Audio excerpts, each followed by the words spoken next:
Wesh la fafa, aujourd'hui je reviens avec un look hyper simple, c'est le look que je porte quasiment tous les jours. Un teint frais, un eyeliner, une bouche nude, pas de chichi, donc pas de blabla, on commence tout de suite. Avant toute chose, et comme à chaque fois que je dois me toucher le visage, je me désinfecte les mains. Et ça, corona ou pas, c'est pas négociable. Après avoir hydraté mes lèvres hors caméra, j'applique mon fluide hydratant et matifiant de la marque Bioderma. C'est important de commencer avec une peau bien hydratée pour avoir un résultat flawless. Après cela, j'applique un écran total. En plus d'ajouter une protection solaire, ça va aussi sceller l'hydratation dans la peau, car en général, ces produits sont légèrement plus gras que les fluides hydratants. On commence donc notre make-up avec notre base. Pour moi, c'est le lien entre le soin et le maquillage. Ça va vraiment permettre de préserver tout ce qui a été mis avant et de donner de la tenue à tout ce qui sera mis après. Pour le teint, je commence avec mon fond de teint Bol Make-up. Je mets une toute petite quantité de produit, car le but, c'est vraiment d'uniformiser le teint et non pas d'avoir l'air plâtré. J'applique le produit sur mes taches et je l'étire partout ailleurs. Je continue avec l'enlumineur de chez MAC en teinte orangée pour atténuer le creux de mes cernes. Ensuite, j'applique mon anti-cerne de chez Juvia's Place, mais je me suis rendu compte par la suite que c'était totalement optionnel. Il m'arrive des fois de faire mon teint sans, et le résultat est juste encore plus naturel. Avec ma Beauty Blender, je m'assure de bien estomper le produit dans ma peau et dans le fond de teint mis au préalable, avant de fixer avec ma poudre de chez NYX, que je mets sur les cernes, mais aussi sur la zone médiane, sur la zone T, pour accrocher la lumière. J'applique maintenant ma poudre libre Bold pour unifier et fixer mon teint.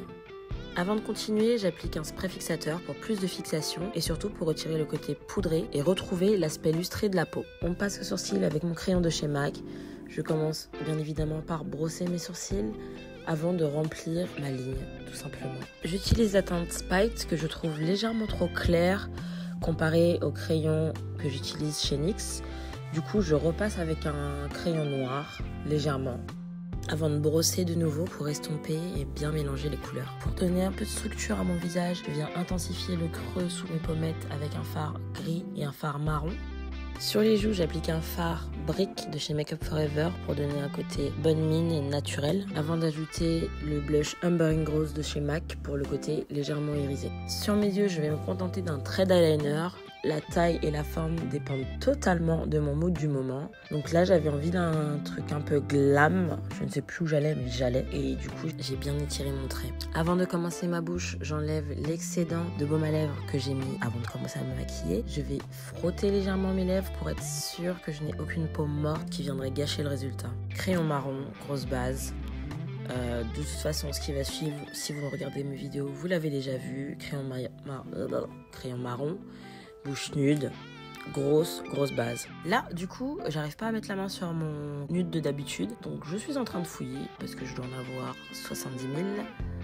Et je vais tenter au hasard.